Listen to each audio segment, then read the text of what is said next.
옆에 계시는 분들과 한번 인사 나누겠습니다. 한 주간 잘 지내셨습니까? 네. 이렇게 한번 또 인사해 볼까요? 하나님만 자랑하며 사십시다. 네. 우리가 새생명 축제 할 때만 열심히 전도하고 예수님을 자랑한 것이 아니라 우리 평생에 예수님을 자랑하며 살아가는 것이 하나님이 원하시는 삶입니다. 성도의 본분을 여러 가지로 이야기할 수 있는데 성도의 본분 가운데 가장 큰 본분이 있다면 하나님을 닮아 사는 것입니다. 하나님을 닮는다라는 것은 하나님의 성품을 닮는다는 것입니다. 하나님의 성품을 닮는다라는 것은 갈라디아서 5장 22절 23절을 보면 성령의 열매를 맺으며 산다는 겁니다. 우리의 성품 가운데 하나님 성품과 같은 사랑과 희락과 화평과 오래 참음과 자비와 양성과 충성, 온유, 절제 이런 성품들이 드러나는 겁니다. 어느 한 부분만 드러나는 것이 아니라 우리의 삶 전반 가운데에서 이런 성품이 묻어나는 거죠. 그럴 때 저 사람 보니까 예수 믿는 사람 같다, 예수 냄새가 난다, 이런 표현들을 하는 겁니다. 여러분, 그런데 예수님을 닮아 살아가는 사람에게 가장 두드러지게 나타나야 될 게 무엇이라고 생각하십니까? 우리의 가장 확실한 본보기를 보여주신 예수님이 이 땅에 오셔서 어떻게 살라고 당부하셨습니까? 예수님이 이 땅에 오셔서 우리에게 가르친 복음의 핵심 가운데 하나를 요약하라고 하면 마가복음 10장 45절입니다. 인자가 온 것은 무엇을 위해서 왔냐라는 거죠. 섬김을 받으려 함이 아니라 섬기려 왔고 자기 목숨을 많은 사람의 대속물로 주기 위해 오셨다. 예수 그리스도의 본보기를 따르면 성도의 가장 복된 삶은 섬기는 삶이라는 거죠. 어느 정도로 섬기는 겁니까? 자기 목숨을 내어주기까지. 이웃을 사랑하되 내 몸같이 사랑해라. 이제 여기에 한 발 더 나아간다면 내 몸을 내어주어도, 내 목숨을 내어주어도 아깝지 않을 정도로 사랑해라. 여러분, 이것이 어떻게 보면 예수님이 우리에게 보여주신 본보기고 또 우리가 평생 이 길을 걸어가야 하는 겁니다. 그런 점에서 성도는 우리가 믿는 그 예수 그리스도, 믿음의 비밀을 분명히 간직하고 이 예수 그리스도를 언제 어디서나 누구를 만나든지 소개할 수 있어야 되고, 새생명 축제와 같은 이런 전도 축제가 있을 때만이 아니라 때를 얻든지 못 얻든지 1년 내내 52주 내내 예수님을 소개할 수 있는 이런 사람이 되어야 합니다. 여러분, 그런데 우리가 섬긴다라고 얘기하는 이 섬긴다라는 단어는 누구를 섬기냐에 따라서 표현은 달라질 수 있습니다. 우리가 성도를 섬기고 이웃을 섬긴다고 할 때 그 섬김은 사랑으로 드러나야 됩니다. 목숨까지 내어주는 사랑으로. 여러분, 그런데 하나님을 섬긴다라고 할 때 그 섬김은 어떻게 나타나야 됩니까? 역시 사랑으로 드러나야 되는데 하나님을 섬기는 가장 확실한 방법 가운데 하나는 예배입니다. 예배.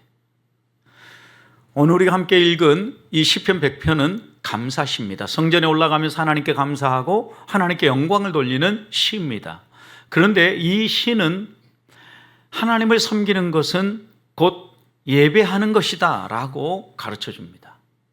예배는 하나님 앞에 나아갈 때 기쁘게 찬송하며 나아가는 것이고, 또 예배는 하나님 앞에 나아갈 때 우리의 삶을 드리며 나아가는 것이고, 또 하나님 앞에 예배하러 나아갈 때 감사함으로 나아가는 것이다. 오늘 본문은 하나하나 분명히 이야기를 합니다.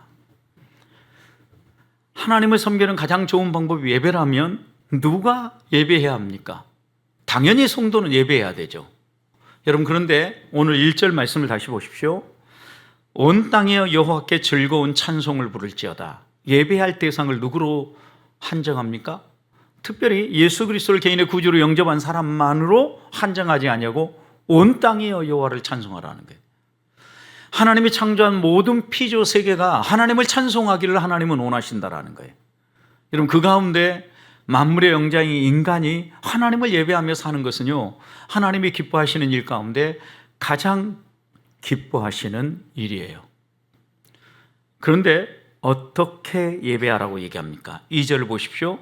어떻게 시작합니까? 2절. 기쁨으로 여호와를 섬기며 그랬어요. 하나님을 예배할 때 기쁨으로 예배하라는 거예요. 그리고 섬기면서 노래하면서 그 앞으로 나아가라. 찬송하면서 나아가라는 거죠. 또 3절 어떻게 하나님을 예배하라고 얘기합니까? 3절에서는 여호와가 우리 하나님이신 줄 너희는 알지어다. 그는 우리를 지으신 이요 우리는 그의 것이니 그의 백성이요 그의 기르시는 양이로다. 여러분, 알 것이 있다라는 거예요. 무엇을 알아야 된다는 거예요? 하나님이 누구신지 알아야 된다. 다른 말로 표현하면 하나님을 예배하는 방법은요, 하나님이 누구신 줄 알아야 예배가 나오고 섬김이 나온다라는 거예요. 하나님을 하나님으로 인정하는 행위가 예배예요. 그래서 하나님을 바로 이해하고 하나님을 인정하는 것은 하나님의 말씀에 대한 순종으로 드러나요. 다시요. 하나님을 하나님으로 알고 우리가 그의 기르시는 양이고 내가 어떤 존재인가를 분명히 깨달은 사람은 하나님을 예배할 때 그 예배가 어떤 형식으로 나타나느냐? 하나님 말씀에 대한 순종과 복종으로 나타나요. 그래서 하나님을 예배한다고 하는 사람이 순종하지 않는다? 거짓말인 거죠. 또 오늘 4절 말씀 보십시오. 하나님을 예배할 때 어떻게 예배하라고 얘기합니까? 감사함으로 예배하라는 거예요. 감사함으로 그 문에 들어가며 감사함으로 하나님 앞에 나아가서 헌신하면서 하나님께 예배하라는 거예요. 이렇게 하나님을 예배해야 되는 이유는 5절이에요. 하나님이 선하시기 때문이에요. 여러분, 그래서 오늘 이 시편 100편은요 하나님을 섬기는 방법을 명확하게 보여주는데, 하나님을 섬기는 방법은 예배다. 예배는 어떻게 드려야 되느냐? 모든 사람이 드려야 될 것이되, 예배는 제일 먼저 기쁨으로, 자원함으로, 감사함으로 드려야 된다. 하나님을 인정하면서 순종으로 드려야 되고, 또 하나님 앞에 감사하면서 우리의 삶을 헌신하며 드려야 된다 라고 오늘 시인은 노래하고 있는 겁니다. 성도 여러분, 우리는 어떻게 하나님을 예배하고 있습니까? 제일 먼저 2절 말씀 보십시오. 기쁨으로 여호와를 섬기며 노래하면서 그 앞에 나아갈 것이다. 여러분, 성도가 구원받고 하나님 앞에서 구원받은 백성으로 살아가면요, 제일 먼저 변화되어지는 부분 가운데 하나는요, 삶의 의미가 살아나고요, 기쁨이 회복된다라는 거예요. 여러분, 구원받았다는 사실을 알고 나니까 행복하셨습니까? 기쁨이 있으셨습니까, 여러분? 그래서 예수 그리스도를 믿는 이 기쁨은요, 숨기려고 해도 숨길 수 없다라고 이야기를 합니다. 우리의 삶 가운데 구원받을 것, 영생의 삶을 누릴 것, 이런 걸 생각하면요, 절로 기쁨이 나오죠. 그래서 하나님 앞에 예배하러 나올 때마다 콧노래가 나오고 찬송이 나오는 거예요. 빌립이 전도했던 에티오피아 내시를 보십시오. 그가 이사야 53장의 의미를 깨닫고 예수님을 개인의 구주로 영접하고 세례를 딱 받았을 때 그의 삶에 어떤 변화가 일어납니까? 길을 가는데, 자기 고향으로 돌아가는데 노래하면서 갔다 그랬어요. 노래하면서. 즐거워서 노래하는 거죠.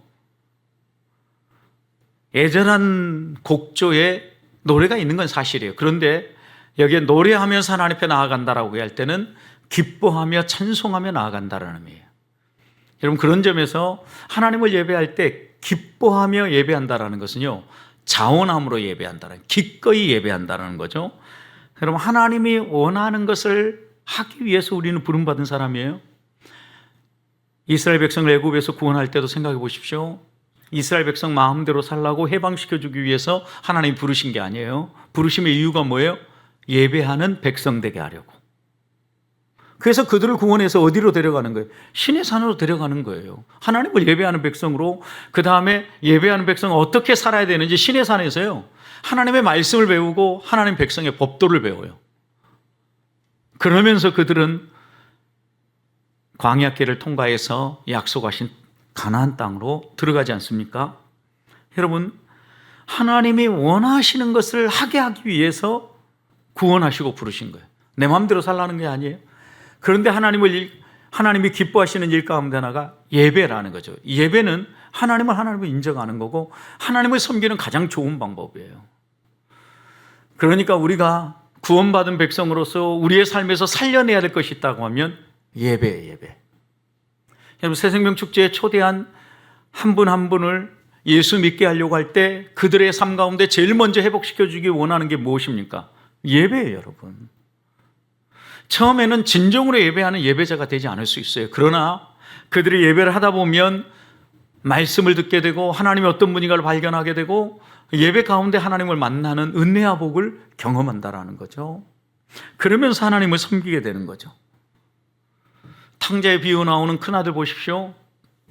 열심히 아버지의 말씀을 따라서 순종합니다. 모범생처럼 삽니다. 여러분, 그런데 탕자가 돌아왔을 때, 동생이 돌아왔을 때 잔치하는 것을 보면서 이 큰아들은 어떤 반응을 보입니까? 화를 냅니다. 기분 나빠라 합니다. 그때 아버지가 이 큰아들에게 이야기한 게 무엇입니까? 야, 왜 그렇게 생각하냐? 이 집에 있는 모든 것이 다 네 거야. 내가 너한테 닭 한 마리 안 잡아줬고 고기 한 점 안 사줬다고 불평할 게 아니라 이 모든 게 다 너 건데, 그러나 이 아들은 잃어버렸다가 다시 찾은 자다 라고 얘기하면서 이 큰 아들이 아버지의 마음을 배우기를 원하죠. 아버지의 마음. 여러분, 여기에서 우리들이 다시 한번 생각해야 될 것은, 예배할 때요, 모범생처럼 예배한다고 앉아있지만 내 마음대로 예배하는 것은 진정한 의미의 예배를 할 수 없어요. 기꺼이 하나님 앞에 나아가서 예배하는데, 하나님은 예배할 때 어떻게 예배할 것인가에 대해서 분명히 가르쳐 줬거든요. 그 어떻게가 구원받은 하나님의 자녀답게 기쁨으로 예배하라는 거예요. 그래서 2절, 기쁨으로 여호와를 섬기며 노래하면서, 기쁨의 표현은 찬송이에요. 여러분, 그래서 성장하는 교회, 부흥하는 교회는요, 찬송 소리가 다르다고. 찬송에 즐거움이 막 묻어나는 거죠. 찬송할 때 마지못해 찬송하는 게 아니라 막 신나서 찬송하고, 여러분, 하나님의 놀라운 은혜를 경험했던 다윗을 보십시오. 찬송할 때 자기 옷이 벗겨지는지도 모르고 즐거워 춤추면서 찬양하지 않습니까? 어떻게 보면 하나님을 즐거워하는 마음은 이런 형식으로 표현된다라는 거죠. 법궤가 들어올 때 다윗 왕과 함께 그 행렬을 따르며 춤추며 노래했던 사람들처럼 우리를 또 하나님 앞에 그렇게 춤추며 기뻐하며 하나님을 예배하는 것, 이것이 하나님을 섬기는 가장 좋은 방법이라는 겁니다. 저는 우리 보빛교회 성도들이 기쁨을 회복하기를 소망합니다. 예배가 재밌기를 소망합니다. 맨날 똑같은 말씀만 하네, 이렇게 생각할 게 아니라 하나님을 바라보고 하나님 앞에 찬송하고 하나님을 예배하고 오랜만에 성도를 만나고 또 우리의 마음을 열어놓고 하나님 앞에 기도하는 이 모든 것들이 정말 기뻐서 예배의 자리에 나오고 싶어서 기뻐할 때, 그리고 달려 나올 때 하나님이 기뻐하신다. 여러분, 하나님이 나 주님의 기쁨 되기 원하네. 나 주님의 기쁨 되기 원하네. 이것이 주님의 기쁨이 되는 삶인 줄 알고 하나님 앞에 이렇게 나아가 찬송하며 예배하는 성도들이 되기를 소망합니다. 두 번째 하나님을 섬기는 방법은요, 3절 보면요, 하나님을 하나님으로 인정하는 거예요. 그 하나님을 하나님으로 인정하는 것은요, 오늘 본문에 두 가지 나옵니다. 여호와가 우리의 하나님이신 줄 너희는 알지어다. 하나님이 우리 하나님인데 뭘 하셨어요? 그는 우리를 지으신 분이요. 또 하나, 우리는 그의 것이니. 왜? 주님이 지으셨으니까 주님의 것이라는 건 당연한 거죠. 또 하나, 그의 백성이니 그가 기르시는 양이다. 여러분, 우리는 주님의 것이고 주님이 책임져 주시는 사람이다. 이게 뭐예요? 하나님을 하나님으로 인정하는 거예요. 우리의 신앙은 하나님이 우리를 지으셨다는 것으로부터 시작한다는 의미는 매우 중요해요, 여러분. 하나님이 나를 지으셨다고 하면 나의 모든 것은 하나님의 것입니다라고 인정하고 하나님께 맡길 수 있기 때문이에요. 여러분, 우리들이 죽음도 두려워하지 않고 신앙생활 할 수 있는 이유가 무엇입니까? 하나님의 것이기 때문에, 하나님이 책임져 주실 것이기 때문에, 우리는 그의 기르시는 양이기 때문입니다. 여러분, 이렇게 마음먹으면요, 그 다음 반드시 하나님을 섬기는, 하나님이 나의 하나님이시고 나를 지으신 분이고 내가 그분의 것이라고 믿는 사람은요, 그 다음 반드시 어떤 열매가 나타나야 되냐면 하나님의 말씀에 대한 순종이 나타나야 돼요. 나는 하나님의 지으신 백성입니다. 하나님의 기르시는 양입니다. 이렇게 고백하면서 하나님 말씀에 순종하지 않는 것은 앞에 고백이 가짜라는 거예요. 그 고백이 진실인 사람은요, 반드시 말씀에 순종해요. 왜냐하면 내 중심에 내가 있지 않냐고 하나님이 있거든요. 내 중심에 내가 있으면 어떡합니까? 내게 필요한 것을 구하고 내게 필요한 것을 찾아요. 자기 중심적인 삶을 살아요. 이기적인 삶을 사는 거죠. 여러분, 이기적인 삶은요, 죄의 본질이에요. 이기적인 삶의 마지막은 멸망이에요. 지옥이라고요. 여러분, 그렇다고 하면 하나님께서 우리에게 변화시키려고 하는 삶은 선명한 거예요. 이기적인 삶이 아니라, 내가 내 중심에 있는 것이 아니라 나는 비워지고 나의 것이 이웃에게 흘러가는 것을 기뻐하는 삶이에요. 하나님과 내가 충돌할 때 입술로는 하나님이 내 삶의 최고입니다, 우선순위입니다 하면서 뒤돌아서는 내 하고 싶은 대로 하는 것, 이건 하나님을 인정하는 행위가 아니죠, 여러분. 하나님은 하나님을 인정한다고 하면 내 생각과 안 맞아도, 내 생각과 충돌해도 내 생각을 포기하고 하나님의 말씀을 따라 걸어가는 것이 하나님을 인정하는 삶이죠. 이게 뭐예요? 순종하는 삶이고 복종하는 삶이죠. 우리의 삶에 수많은 이런 갈등이 있어요.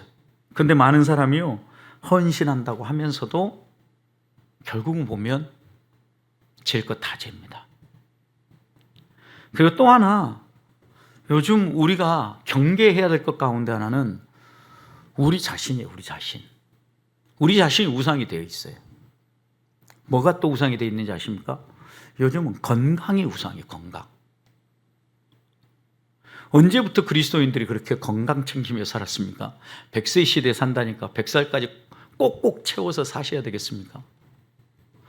하나님이 부르시면 언제든 가야 되는데, 우리는 건강 챙긴다고 이것 얘기하고 저것 얘기하다가요, 주의 일 못해요. 그런데 생각해 보십시오.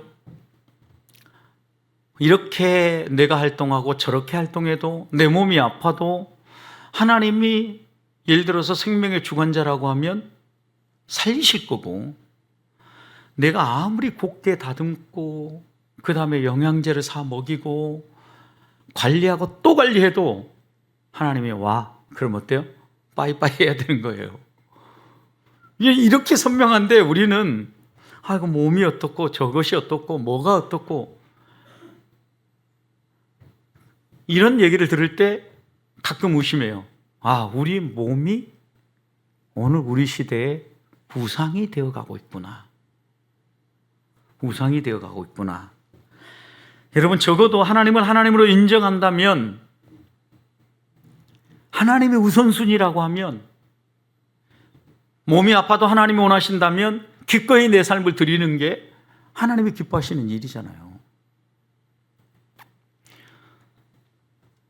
제가 부인과 암으로 말기 삶을 사는 자매에게 복음을 전하고요, 이 자매가 어린 시절에 믿었던 믿음을 다시 회복하고 신앙생활하기로 다짐하면서요, 하나님 앞에서 결심을 하는데 교회 나갈 형편이 안 돼요. 너무나 아파가지고. 그래서 한 주일에 한 번씩 가서 같이 예배하고 하나님 바라보면서 양육을 하는데, 이 자매가 누워서도 못 자요. 복수가 차가지고 너무 통증이 심하니까 의자에 앉아가지고 졸면서 하룻밤을 지내는 게 다반사예요. 근데 하루는 그렇게 잠을 자는데, 자기 집에서 창문으로 이렇게 쫙 보이는데 앞에 교회에 십자가가 보이더라는 거예요. 그래서 그 십자가를 보면서 기도하는데, 주님의 십자가를 묵상하는데 자기의 그런 마음이 들었다라는 거예요. 주님은 나를 위해서 몸 버려 피 흘려 모든 걸 다 내어주셨는데, 내가 예수 그리스도를 믿는다고 하지만 내 몸이 아프다고 아무것도 못하고 이렇게 하나님 품에 안긴다는 건 너무 죄송하고 송구스럽다라는 거예요. 이 자매가 그리고 난 다음에 전에 건강할 때 보니까 전철역 바로 옆에서 찬양하면서 전도하는 팀들이 생각나는데 전도하고 싶다라는. 그래서 가족에게 부탁을 해서요, 그 복수가 참 몸을 이끌고 나가서 하루 전도하고 온 거예요. 그리고 제가 그 주간에 가서 예배를 드리는데 기뻐서 얼굴 입이 이렇게 미소가 한방 미소가 지어지면서, 목사님 저 1시간 전도하고 있는데 얼마나 신나는지 몰라요. 이제 곧 죽어가는 목숨이니까 한 번 1시간 전도하고 와서도 너무 행복해하는 거. 어떻게 보면 자기 몸이 죽을 지경인데 여러분 전도한다는 게 무슨 그 사람에게 의미가 있겠어요. 그리고 전도를 했으면 얼마나 하겠어요. 이제 믿는 사람이 전도지 몇 장 나눠주는 것이 전부였는데, 그럼에도 불구하고 하나님 앞에서 믿음의 길을 걷고 자기의 삶을 드리기로 작정하고 하나님이 우리에게 베풀어 주신 그 놀라운 사랑을 깨달으면요, 내 몸이 아프고 내 몸이 문제가 되는 건 아무것도 아니라는 거예요. 제가 항상 얘기하잖아요. 아껴서 녹슬어서 죽지 마시고 제발 닳아서 헐거워져서 다 닳아져 가지고 남은 것이 없어서 주님 품에 안기시라고요. 제가 지난번 교회에서 전도파를 훈련할 때 우리는 다 같이 교사로 헌신할 때, 스텝으로 섬길 때 죽음 서약을 하고 섬깁시다, 이렇게 얘기했어요. 이왕에 하나님 앞에 섬기는 거 목숨 걸고 사역하자, 하나님 앞에 내어주자, 이렇게 같이 헌신하고 다짐했더니요, 그때 훈련받았던 사람들이 지금도 은퇴하고 나서도 자기 주머니를 털어가지고 시골에 있는 교회 방문하면서 전도합니다.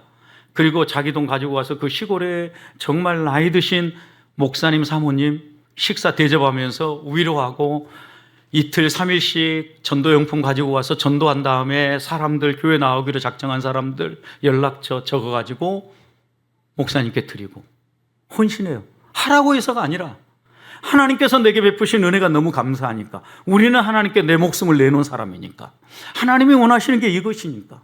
여러분, 저는 우리가 하나님 앞에서 헌신하며 살아간다는 것 절대 나이 들었다고 해서 면제되지 않습니다.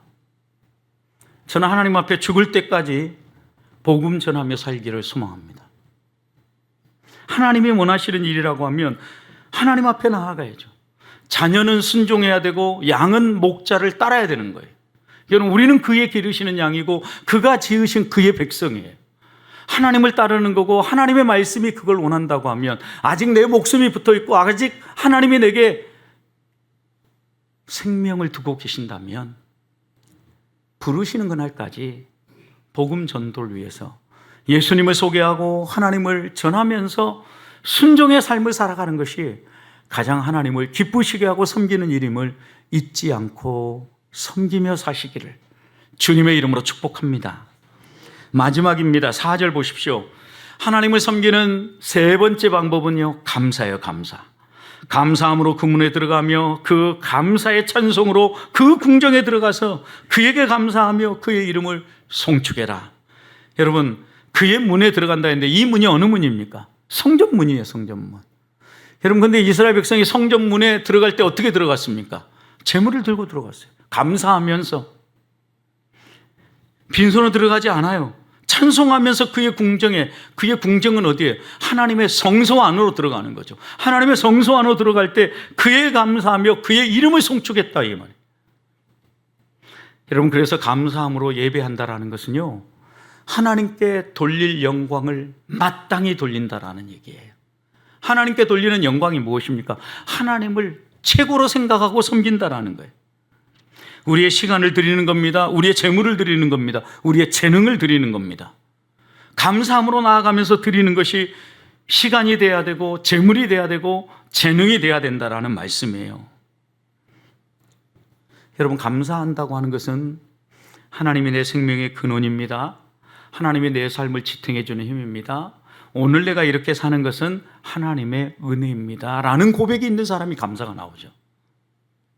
오늘 내가 누리는 이 모든 것들을 하나님이 주셨다라고 인정하는 사람은요, 감사해요. 그런데 하나님이 주셨음에도 불구하고 하나님이 주신 줄 모르는 사람들은요, 감사하지 않아요.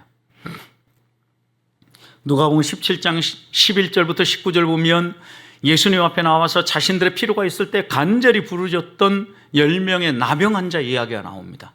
이들은 예수님 앞에 나아가면서 불쌍히 여겨달라고 소리 지르면서 간구합니다. 여러분, 그때 예수님 뭐라고 얘기합니까?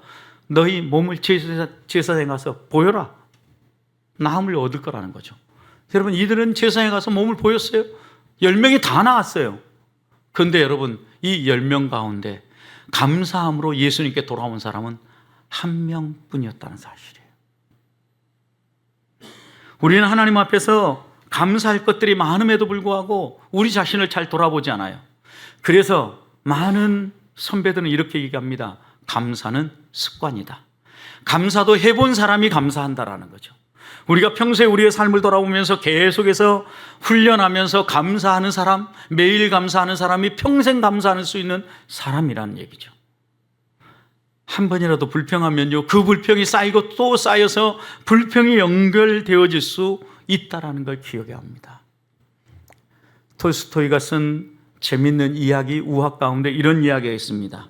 사람들이 세상에서 가장 중요한 게 무엇인가 이야기를 하는데 그 이야기 가운데 사람에게 정말 소중한 것은 물이야, 물. 이러면서 막 이야기하는 것을 물고기들이 사람의 대화를 듣고 있었습니다.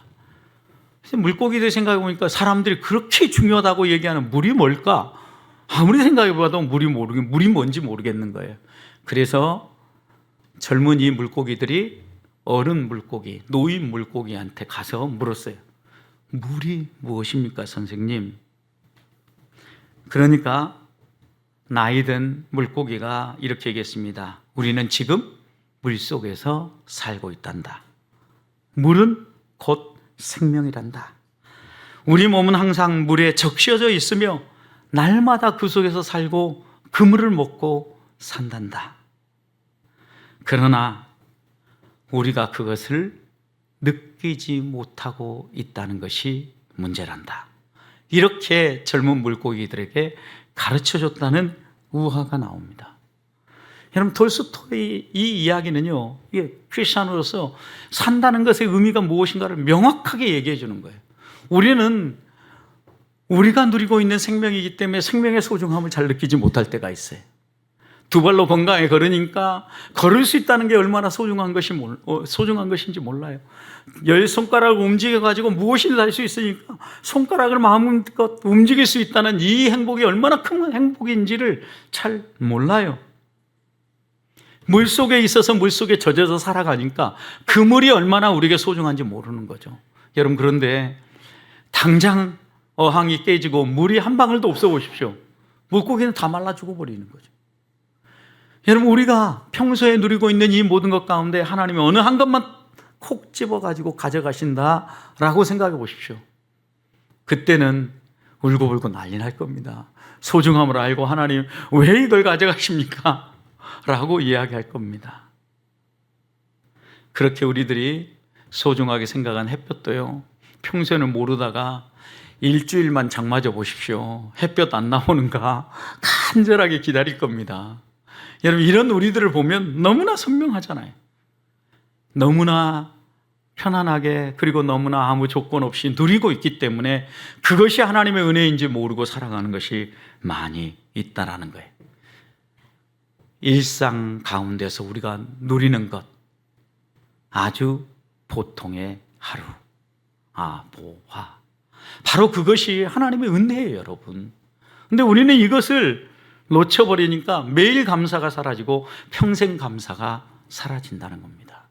저는 우리가 다시 한 번 더 하나님 앞에서 하나님이 우리에게 베풀어 주신 것들이 무엇인가를 돌아보면서 감사를 살려내기를 원합니다. 하나님이 주셔서 누리는 것들입니다.